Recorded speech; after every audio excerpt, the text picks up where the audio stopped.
Então, toda a nossa vida deve ser de propósito. E é sobre isso que nós queremos ver nessa noite. Então, ela vai desde a vida cristã à vida secular. Porque, embora nós sirvamos a Deus, nós temos a nossa vida na sociedade. Nós cumprimos, né, regras. Nós vivemos nesse mundo. Nós temos uma vida social. Trabalhamos, estudamos, nos relacionamos com as pessoas, sim ou não? Sim. Então, nós precisamos adicionar propósito à nossa vida e você vai aprender muita coisa sobre propósito nessa ministração, amém? Então, queremos começar com a seguinte pergunta: o que é propósito? Então, se eu fosse perguntar para você agora o que é propósito, será que você saberia responder o que é propósito? Talvez não seja tão fácil definir propósito, mas eu quis trazer nessa noite uma definição muito interessante de propósito, que é a seguinte: propósito é a missão que nos norteia e que nos conduz a uma jornada de vida que tenha sentido. Então, é a missão que nos norteia. Então, propósito é uma missão que nós temos, que nos norteia, ou seja, que nos situa no mundo, que nos faz enxergar de onde viemos, onde estamos, para onde nós queremos ir, de que maneira nós vamos, o que precisamos mudar, o que precisamos ou podemos contribuir para que o mundo seja melhor, para que a igreja seja melhor, para que a família seja melhor, para que a sociedade seja melhor, para que a nação seja melhor. Amém, amados? Então, propósito é aquilo que você tem como uma missão. E a gente conhece muito bem aquela frase, né? Missão dada, missão cumprida. Então, se é a missão, nós já começamos a entender que o propósito é algo que precisa ser concluído, que nós não podemos fugir, porque é uma missão, é uma tarefa de vida. Por isso que o propósito norteia. Você já percebeu que tem muitas pessoas desnorteadas nesse mundo?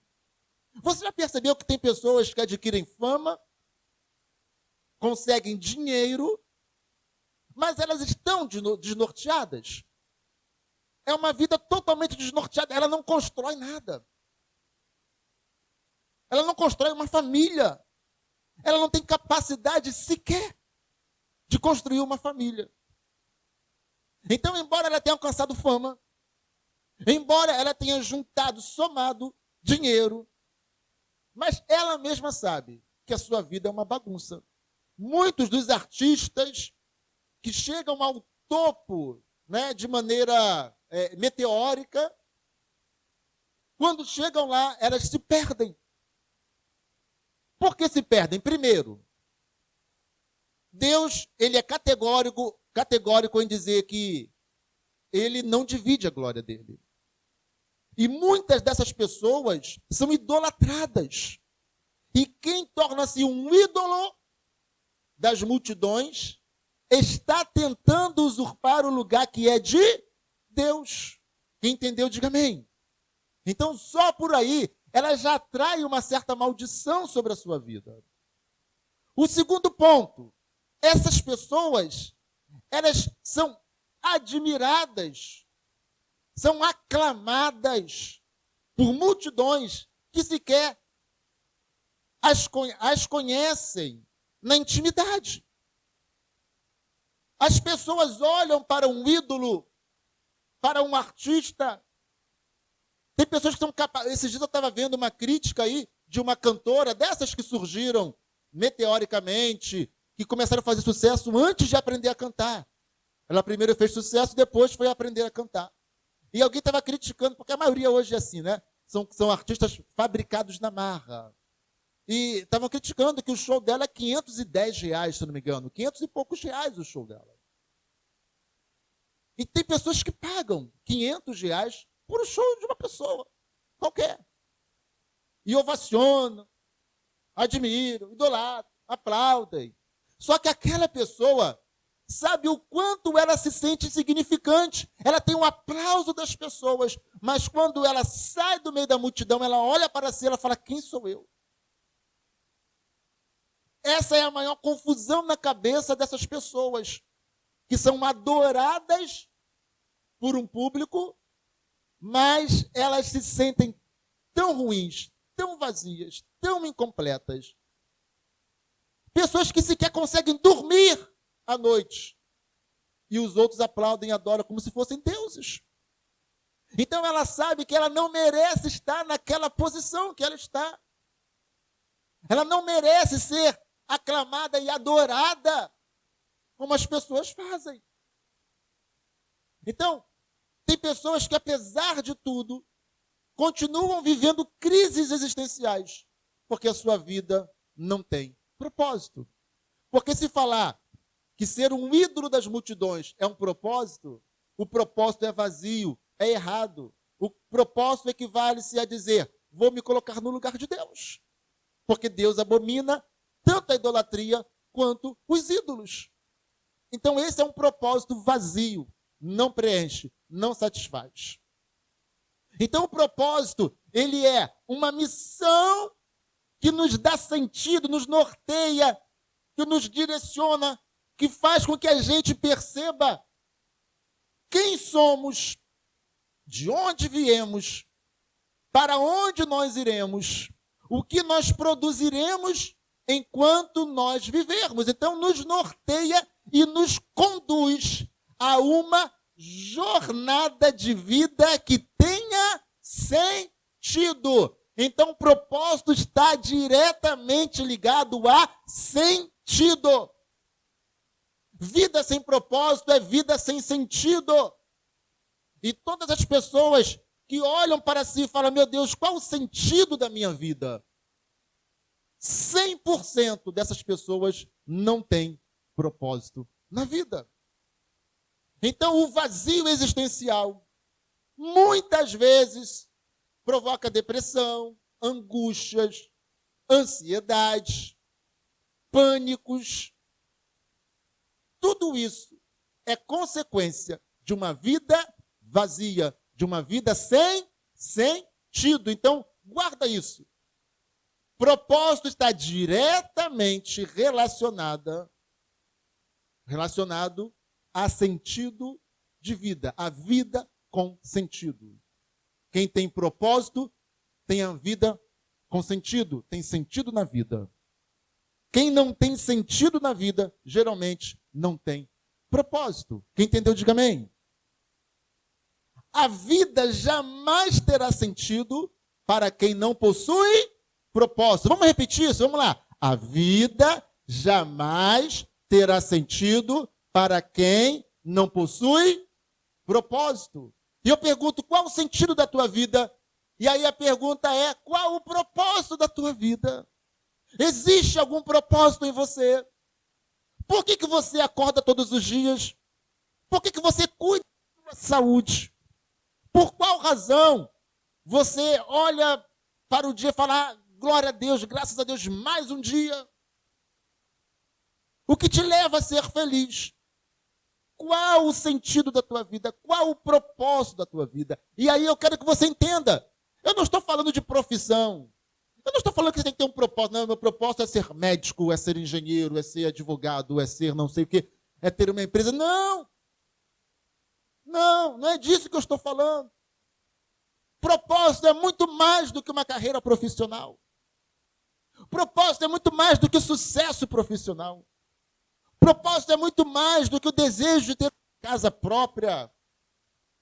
Propósito é muito mais profundo. Amém, amados? Então comece a pensar: qual o propósito da tua vida? Será que você já tem resposta para essa pergunta? Um propósito se desenvolve por etapas. Eu quero trazer essas 4 reflexões contigo aqui nessa hora, tá? São 4 reflexões. A primeira é: um propósito se desenvolve por etapas. Eu vou colocar tudo e aí faço um resumo, que aí fica mais fácil, tá? Senão eu vou atropelar aqui. Um propósito se desenvolve por etapas. Propósito não tem vida curta. Propósito te leva a superar obstáculos no meio do caminho. Propósito é a âncora da vida. Essas 4 reflexões te levam a um crescimento. Então vamos lá, vamos entender isso. Um propósito se desenvolve por etapas. Então vamos lá. Geralmente o propósito, ele se conclui por etapas. Sabe o que isso significa? Que propósito não tem vida curta. Então, por exemplo, o meu propósito é me formar na faculdade. O exemplo, tá? Calma aí. Então você vai ficar 4, 5 anos estudando e pegar um diploma. Seria isso um propósito? A resposta é não. Isso não seria um propósito. Então, por isso eu já te digo que propósito não tem vida curta. 4, 5 anos numa cadeira universitária, não é propósito. Que geralmente aquilo que é propósito não tem vida curta. Se o teu propósito for formar-se, for pegar um diploma, graduar-se numa universidade, isso não é propósito, isso é um projeto, é um sonho, é um desejo, é o que for, mas não é um propósito. Para ser propósito, não pode ter vida curta, não pode ter 4, 5 anos. Então eu vou fazer 10 faculdades, que aí eu vou ficar 50 anos estudando. Não, aí mesmo que não é propósito. Então, o propósito, ele se desenvolve por etapas. Propósito é aquilo que norteia a nossa vida para sempre. Para sempre. É aquilo que nos conduz ao longo da nossa vida. Então, por exemplo, a pessoa estuda, a pessoa depois ingressa numa faculdade, a pessoa pega um diploma de medicina, e agora a pessoa vai tratar pessoas, curar doentes. Isso sim pode ser um propósito. Então, no final das contas, o propósito dessa pessoa é dedicar a sua vida a tratar de pessoas doentes. É dedicar a sua vida a curar pessoas. E a pessoa está ali, enquanto dá consulta ou está fazendo cirurgias, quando sai dali a pessoa começa a estudar, pesquisar, porque ela quer saber se surgiu alguma coisa nova. Porque a missão que ela tem é gerar saúde para seus pacientes. Quem entendeu, diga amém. Um médico que quer unicamente pegar a sua alta remuneração, que só pensa no quanto ele vai ganhar de dinheiro, o quanto ele vai ser remunerado pelo seu ofício, pela sua profissão, ele pode até ser considerado, no meu ponto de vista aqui, não é? Até meio que filosófico, um mercenário. Porque ele está lidando com saúde das pessoas.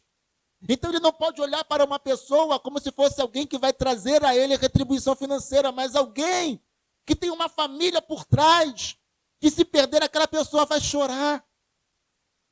Filho que vai ficar órfão. Mães e pais que vão ficar sem seus filhos. Então a profissão do médico, ela é linda. Quando o médico se engaja nela e fala, eu quero salvar pessoas. Amém ou não amém, amados? Sim ou não? Quem entendeu, diga amém. E ele vai exercer isso enquanto ele puder, enquanto ele tiver saúde. Porque ele ama salvar pessoas. Isso a gente vê muito, por exemplo, no corpo de bombeiros, não é? Crianças vão crescendo e vão falando, eu quero ser bombeiro. Adolescente, eu quero ser bombeiro, porque ele acha bonito. Professores. Pessoas que escolheram ter uma remuneração um pouco mais baixa, que poderiam estar em outras profissões que remuneram muito melhor. Mas a sua missão é ensinar. E os melhores professores são aqueles que fazem questão de que seus alunos aprendam. Agora, você quer ver uma educação ruim? É uma educação formada por professores que não estão nem aí se seus alunos irão aprender. Então, ele é professor, está sendo remunerado como professor, mas a sua profissão torna-se ruim, chata, cansativa, desgastante, porque ele não consegue ser apaixonado pelo ensino. Vê que aquela criança, se for no caso de educação infantil, aquela criança que está à sua frente ali, um dia pode ser alguém que vai salvar pessoas. Hoje é uma criança à sua frente, mas amanhã pode ser alguém que vai descobrir, por exemplo, a cura definitiva do câncer. Então, a pessoa tem uma missão, ela tem um propósito, levar crianças a serem cidadãos que façam a diferença. Amém ou amém? Um pastor, ele tem como missão, como propósito, ganhar o máximo de pessoas para o Senhor, povoar o reino de Deus. Um pastor que se coloque no altar simplesmente porque ele quer dízimos e ofertas das ovelhas, ele é um mercenário. Porque embora ele tenha todo o direito de viver, sobreviver, de dízimos e ofertas, mas o que faz ele estar em cima do altar e fora do altar também, apacentando, pastoreando, ensinando, cuidando, orando, ajudando, aconselhando, é a sua missão de cuidar de vidas, assim como o médico. E ele quer ver as pessoas indo para os céus e não para o inferno. Ele quer ver pessoas povoando o reino de Deus. Amém ou amém? Então, esse propósito leva-nos, ao longo da vida, cumprir a nossa missão. Amém ou amém? Temos uma missão. Quem tem propósito tem missão. Missão dada, missão cumprida. Amém, amados? Então, o propósito não tem vida curta. Ele vai nos acompanhando ao longo da nossa vida e nós vamos, por etapa, realizando o nosso propósito. Existem momentos durante essa jornada do propósito que a gente vai querer desistir, que a gente vai querer parar no meio do caminho, que a gente vai dizer, não aguento mais isso, que a gente vai ter problemas mesmo, obstáculos na nossa vida. Afinal, a vida é difícil.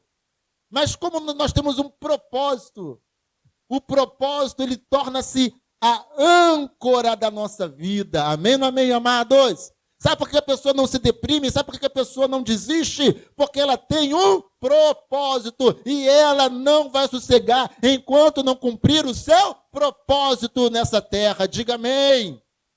Ela vai viver por esse propósito. Não está ali. Mas deixa eu falar para você, propósito é aquilo que nos faz viver por ele ou morrer por ele. Propósito nos leva a viver, a dedicar a nossa vida a ele, ou nos leva a morrer por ele. Isso é propósito. Pelo que você seria capaz de morrer? Pelo que você seria capaz de dar a sua vida? Pelo que você seria capaz de dar os anos da tua vida a fio? Pelo que você seria capaz de dedicar-se?